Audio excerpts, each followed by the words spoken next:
Hello, Facebook and YouTube.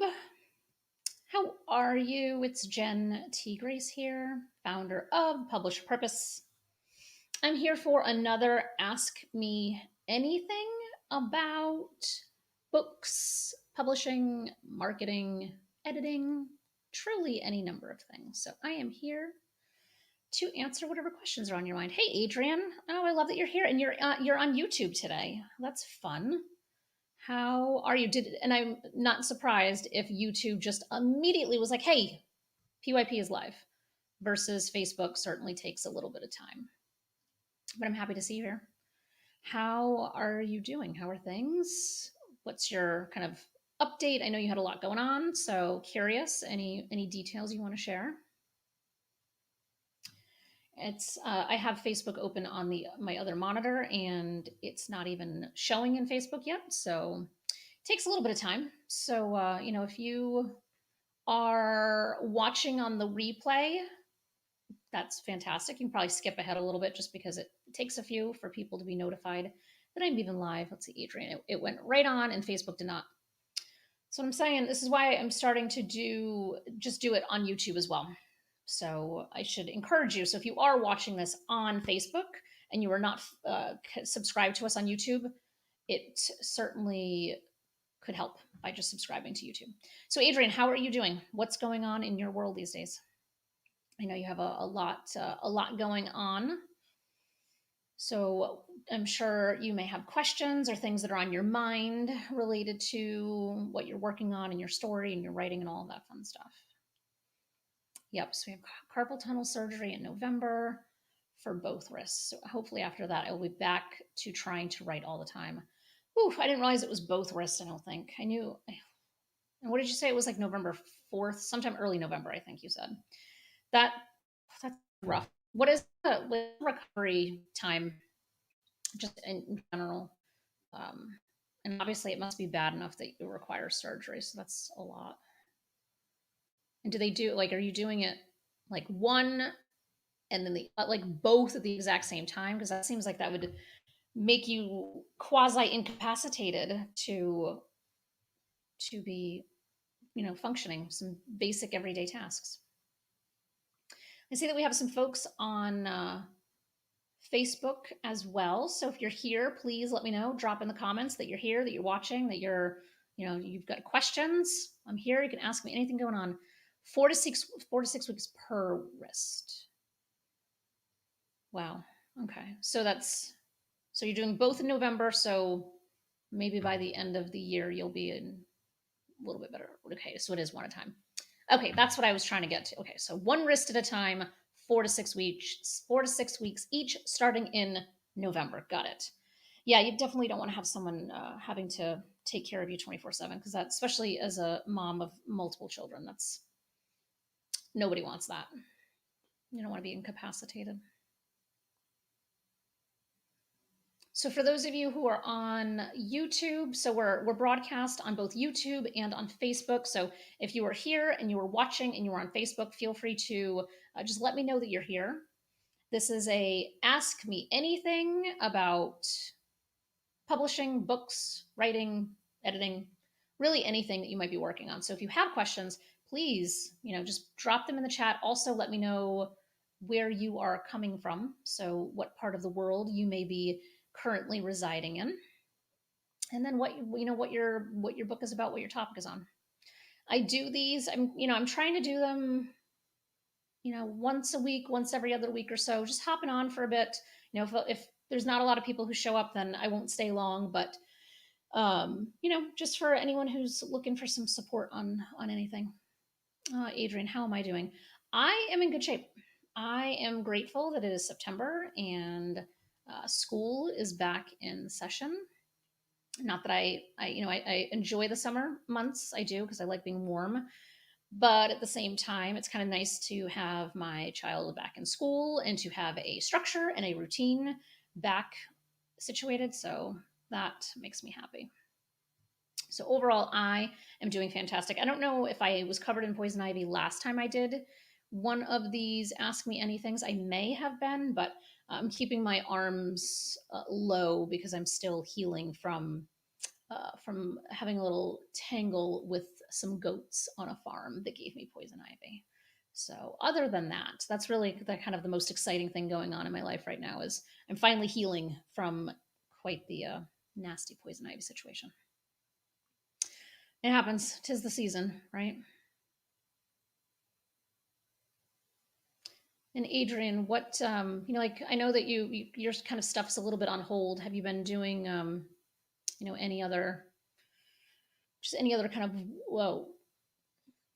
thinking about your book, even if you're not kind of actively writing or anything? Adrian, I hate September. 3 days away from my second anniversary of my daughter's death. I'm sorry. Oh, it stinks. So the 12th. Yeah, I feel like anniversary months are really, really hard for people.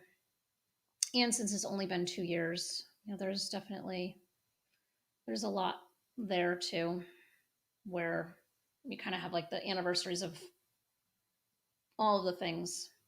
I have a couple of friends who are coming up on 1, 2, or 3 year anniversaries of a loss of somebody very close. One a child, one a spouse, another person a child, and those anniversaries don't seem to be fun. I would encourage you to write about it, post about it, journal about it, do a video about it, something to kind of just help get the emotions out, especially if you're going to, you're working on your book. Even if you're on hiatus for a couple of months, it might be good to just kind of get that information out there because then you can potentially use it a little bit further down the road. And yes, poison ivy is not fun. I had it last summer as well. Last summer was sheer stupidness on my part, where I decided to weed in short shorts, tank top, and sandals or flip flops. And I was like hovering over it and just like ripping it out of the ground. And I just rubbed it all over my body. So last year it was everywhere. This year it's isolated, but it's significantly worse. And mind you, I hadn't had it since I was like probably 13. I think 13 is probably the last time I had it. And so to have it 2 summers in a row, I'm not a fan. Not a fan at all. I also didn't realize you can get it from farm animals. So if you're visiting any farms anytime soon, keep clear of the animals because they might have poison ivy on them. I've been thinking about it and trying to decide what direction I want to take it since a lot of it is focused on keeping faith. Yeah, and you might not want to overthink it either, just as a, just throwing that out there, is that when we're thinking about kind of sharing our story and what we want to include or what we don't, what we don't want to include, sometimes we kind of overthink, and I'm not saying you are or aren't, but sometimes we overthink what the end reader's experience is going to be. And so right now in the place that you're at right now, I think just kind of like writing it could be really powerful to just kind of just get it out there, or like I said, record yourself a voice memo, just to kind of save at a later date. I do that a lot for myself. I send a lot of voice memos. I send a lot of voice memos to my team. Like I'll have a call with somebody and I want to make sure that everybody knows all the details, and so I'll send voice memos for that. But even when I'm thinking about something that I want to write, sometimes I just don't want to sit and write, or I don't have the time to sit and write, but I am driving 10 minutes down the road and I can just kind of verbally say whatever the things are and then just save the voice memo to kind of go back to. Just title it appropriately so you remember what that voice memo is. And then back it up if you can. So if you're on like an iPhone, there's voice memo, there's that app. Send it to yourself in an email. That way you just kind of have it in case something happens to your phone. But I think that's what I would kind of focus on, is just kind of saying what you're thinking without worrying about what direction it needs to go in right now. Like, don't add that pressure to yourself while you're also grieving. Now I've been thinking about how everyone says the first year is the hardest, but they don't focus on after the first year, how people do when they stop checking on you in that first year. Adrienne, did I ever connect you to Kate? I don't know. I may or may not have. Just let me know if I know I connected you to somebody else, but just let me know if I connected you to Kate. I didn't know. Yeah, I didn't know you could get it from farm animals. Neither did I. Now I know. Now it's my PSA for everybody else. Careful of the animals. Yeah, I think that there's definitely something to be said about. Oh, you know what, Adrienne? I might have connected you to Stacy. I don't know that I connected you to Kate. So if you just want to verify that for me. I definitely, so I have a friend who recently lost her husband. The year anniversary of that is approaching in November. And just kind of seeing, yeah, I think it was Stacy. I think it was someone else who lost a child. Um, Kate lost a husband. And so it's interesting because she's working on a book right now about grief and kind of moving through that process and kind of creating like a guide for other people to help support people with grief. And I definitely think that there's a lot of added nuance in your particular situation, Adrian, as well as Stacy's when we're talking about the sudden loss of a child. Um, because I think people don't know how to handle that. And so, like you're saying, after that first year, people kind of just stop checking in on you. And, I feel like that's probably when you still need people for quite some time, I would venture a guess. So I do think that there's added nuance to your loss that could be powerful for other people to know about, to just kind of have information that basically says, listen, we're all there like right when it happens. And some people aren't there right when it happens because they don't have the emotional capacity themselves to help you through it, and they might recognize that they are going to be unhelpful for you, and so they kind of take a step back and then they might re-enter later. But there's definitely a lot of kind of support in those first couple of months, 6 months. But then I have personally witnessed that kind of support trailing off even after the 6 month mark, and that's a lot. That's a lot.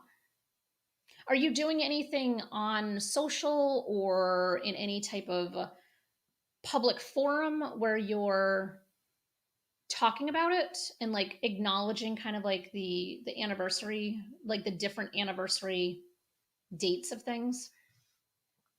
Because I think that might help kind of remind people of like, oh, by the way, like you might have forgotten that I lost my child, but that's not something that I will ever be able to shake. It seems like the first year people remember and they see how things are for the first everything without your child, but after that, everyone's life goes on and yours stands still. Yeah, I think there's something really powerful to kind of write about, because I think like even with my friend that I was mentioning who lost her husband, you know, in her case, like people have moved on, but there's I don't know how to phrase this right, but there's almost like it's not an expectation, but it's something that like people lose spouses. Like it's just kind of like a thing. Like people lose spouses. Whereas when it comes to children, like that is something is such a foreign concept for so many people. The idea of losing a child is even too much for people to be able to understand. And that's why I feel like people are not properly equipped with being a good support system in that regard. You write about it on Facebook sometimes.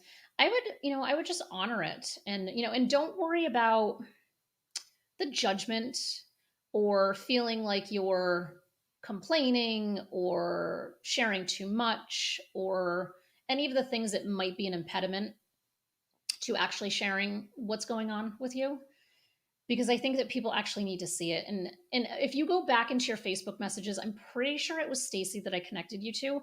I would encourage you, and you might have become Facebook friends on obviously Facebook. If you haven't, let me know and I will resend you her information so the two of you can become friends on Facebook, because she's doing a really beautiful job sharing a lot of stuff about the grief journey of losing her son. Like just a really beautiful job. It is heartbreaking to read.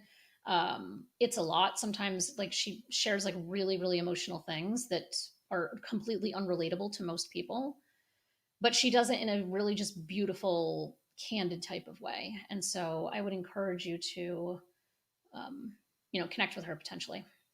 And then you can kind of see what she's doing and then, decide to model it. In her case, her son had childhood cancer that came and took him very, very quickly. So she has all of the anniversaries of this appointment. The news was delivered on this day. This is the day we had hope. This is the day we lost hope. So there's a lot of anniversaries leading up to his death that she writes about too. You, I would imagine, probably have more on the other side of those kind of first for you. So I would just be really open. And if people can't handle it, then let them unfollow you, you know? But I would do it for you. And then also kind of becomes a little bit of a, uh, like a time capsule too. And what you could consider, this would be for your own benefit. And I know I talked in the lab session at some point. Could, who knows when that could have been? But I have a app called Day One, and it is fantastic because I started using it at the beginning of this year, and I have 523 entries, and it's set up kind of like the kind of like social media, but you're just putting your own information. It's only for you to see. It's kind of like a journal, but it's designed in like like you could write 5,000 words in it, sure, but like it could just be a like I just need to remember this particular emotion or this particular thing that's happening to me right now. I need to remember that down the road. I need to remember that later. Because sometimes we don't need everybody on social media seeing it. But I think in your case, being really just kind of exposing what happens when you lose a child can be really, really powerful. Yeah, it must have been Stacy. Yeah, because it is a rare cancer. Hmm. Yeah, I didn't realize that your cousin. I knew that your cousin had passed before your daughter, but I didn't realize or after. I didn't realize that it was of that same type of cancer. Just so shitty.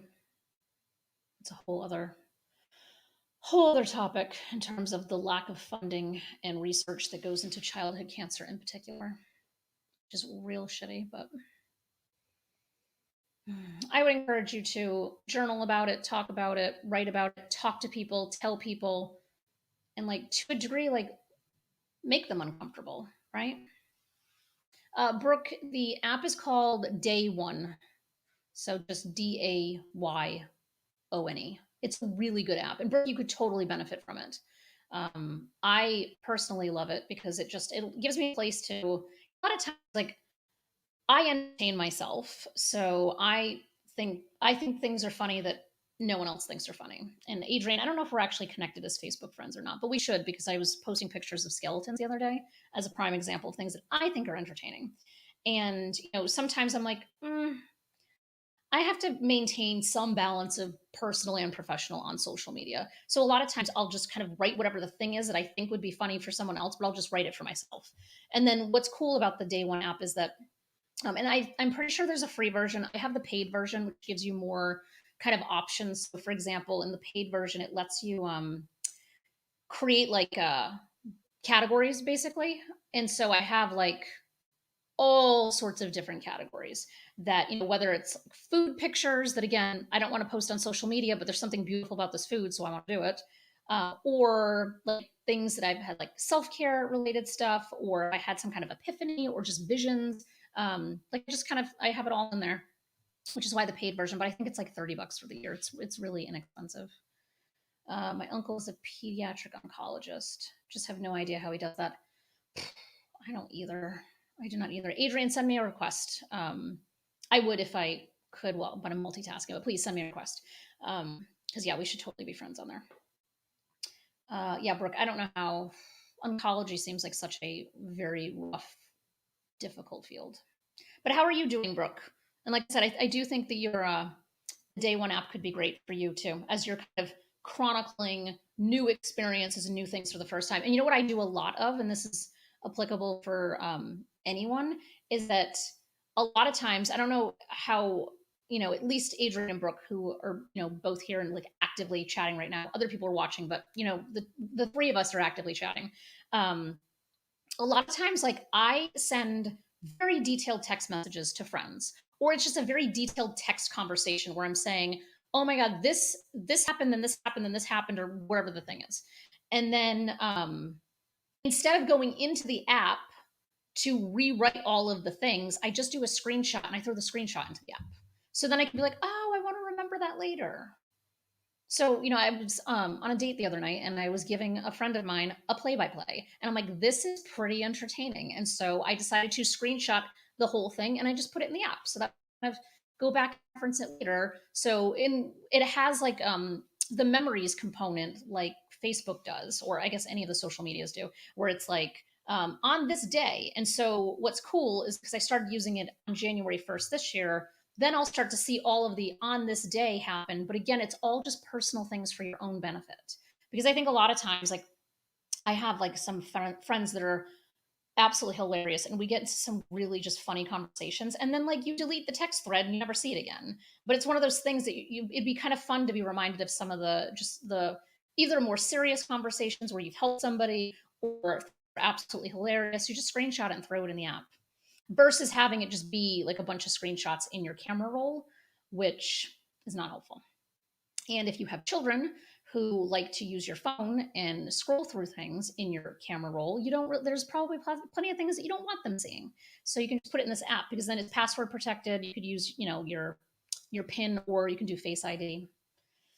So just it's my recommendation for the day. I genuinely, really, really love this tool, and I think I paid $30 for it, but I'm pretty sure there's a free version of it. I'm just a very detailed person, so like I wanted the paid version so I could have all of the different bucket options, because I think of course now it's not letting me log in. I want to say I've got like 1, 2, 3, 4, 5, 6, 7, 8, 9, 10, 11, 12, 15 different categories.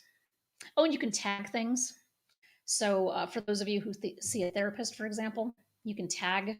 Like I tag my therapist's name in it, so that way when I'm seeing her, I can just I can open it quick and see what the recent tags are that I put her name next to, which is like, I wanted to make sure that I asked about this, or I talked about this, or I put this up. There's a lot of applications to a very simple app. And Brooke, I'm thrilled to hear that you are great and happier than ever. That makes me happy. Makes me very happy. You deserve it. You deserve it. Any other kind of questions, thoughts? Happy to chat for a few more minutes, but otherwise, I think I'm going to eat lunch. I have a habit, I don't know about you, but I have a habit of forgetting to schedule time in to eat during my day until it is way too late. And then I'm like, oh, wow, this is why I'm feeling a little cranky because I haven't eaten. It happens more often than it should for my age, but it's fine. So I'm going to hop off and go get something to eat. Well, hopefully this is helpful, Adrian, at least on what we were talking about. And now that we'll be connected as friends on Facebook, then I'll be able to see your stuff too. And yeah, I would definitely just go back to that Facebook message that I connected you to, and then we with Stacy, and then request her, and I'll just give her a heads up, because I think that you would. She also follows a lot of pages that are grief related, specifically her loss of a child, and so they're just you might just be co helpful to one another. You are very welcome, Adrian. Goodbye, Brooke. There's been other people in the distance, don't know who you are, but I'm glad that you're here and just tuning in and listening to us just chat about a whole bunch of things right now. So have a wonderful rest of your day, and I will be doing another one of these sometime next week, the following week. It'll be soon. So we'll talk to you soon. All right, everyone, have a great rest of your day.